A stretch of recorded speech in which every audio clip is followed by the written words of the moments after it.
नमस्कार। चलिए आज इतिहास के एक ऐसे दिलचस्प और खून खराबे से भरे दौर में चलते हैं जहां ऐसा लगता था मानो दिल्ली की हर ईंट पर किसी का खून लगा हो और हर नए ताज के नीचे एक कब्र तैयार हो।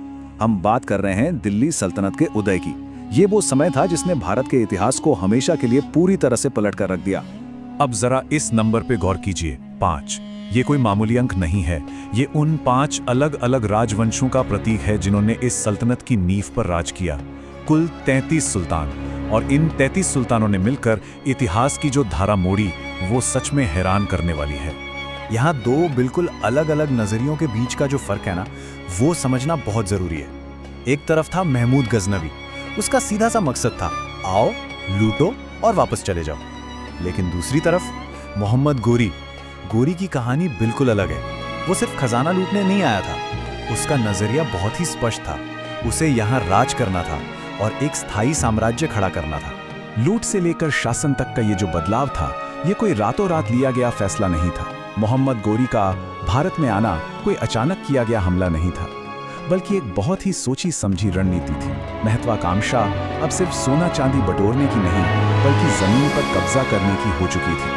अब जरा उस भू राजनीतिक दबाव को समझते हैं जिसने घुरिद वंश को भारत की तरफ मुड़ने पर मजबूर किया। शुरुआत में ये घुरिद गजनी के अधीन थे, लेकिन फिर इन्होंने खुद गजनी को ही हराकर उसे जला डाला। इसके बाद मध्य एशिया में ख्वारिज़मी साम्राज्य की ताकत तेजी से बढ़ने लगी। अब जब मध्य एशिया का रास्ता ब्लॉक हो गया, तो गोरी के पास अपनी सत्ता फैलाने के लिए पूर्व यानी भारत की तरफ बढ़ने के अलावा कोई और रास्ता ही नहीं बचा था। लेकिन अगर हमें लगता है कि ये विस्तार गौरी के लिए बहुत आसान था, तो हम गलत हैं। घोरी की पहली बड़ी हार यानी गुजरात अभियान की सच्चाई एक बिल्कुल ही अलग कहानी बयां करती है। 1178 के कायदरा के युद्ध पर नजर डालते हैं। ये गोरी की पहली सबसे बड़ी विफलता थी। जब उसकी सेना राजस्थान के तपते रेगिस्तान को पार करके गुजरात पहुंची, तो उनका सामना कम उम्र के शासक भीमदेव द्वितीय की सेना से हुआ। और कमाल की बात यह है कि इस सेना का असली नेतृत्व उनकी माता नायिका देवी कर रही थी। नायिका देवी ने वहां के भूगोल और पहाड़ियों का इतना शानदार रणनीतिक इस्तेमाल किया कि गर्मी और प्यास से टूट चुकी घुरिद सेना को बुरी तरह कुचल दिया।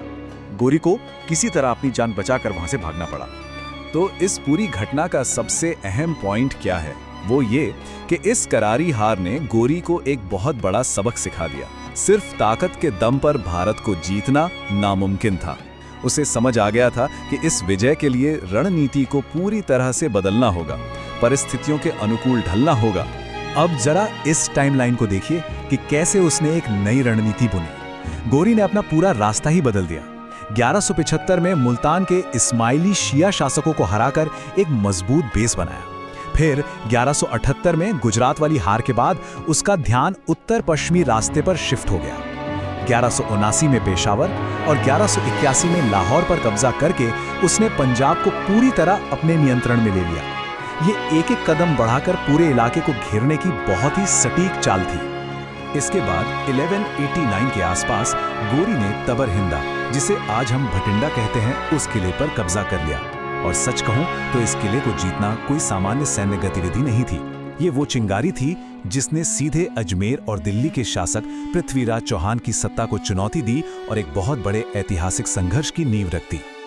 और इसी चुनौती का नतीजा था तराइन के ऐतिहासिक युद्ध। ये इस पूरे जमीनी विस्तार का सबसे बड़ा मोड़ था। एक ऐसा मैदान जहां आमने सामने थी बेमिसाल वीरता और चालाक रणनीति। इस टेबल पर गौर करेंगे तो इतिहास का वो बड़ा टर्निंग पॉइंट बिल्कुल साफ नजर आएगा। 1191 में तराइन का पहला युद्ध हुआ। यहाँ राजपूतों की जबरदस्त वीरता के सामने गोरी टिक नहीं पाया, बुरी तरह घायल हुआ और उसे लौटना पड़ा। लेकिन 1192 के दूसरे युद्ध में गोरी ने एक झूठी शांति संधि का दिखावा किया।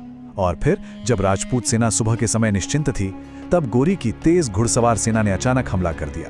पहले युद्ध की सीधी बहादुरी और दूसरे युद्ध के इस चालाकी भरे धोखे के बीच का यह अंतर ही अंततः निर्णायक साबित हुआ।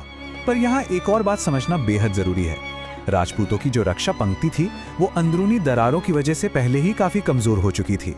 पृथ्वीराज चौहान और कन्नौज के जयचंद गढ़वाल के बीच तनाव चरम पर था, खासकर उस मशहूर संयोगिता प्रसंग को लेकर। इसके अलावा गुजरात के भीमदेव द्वितीय के साथ भी रिश्ते कुछ खास नहीं थे।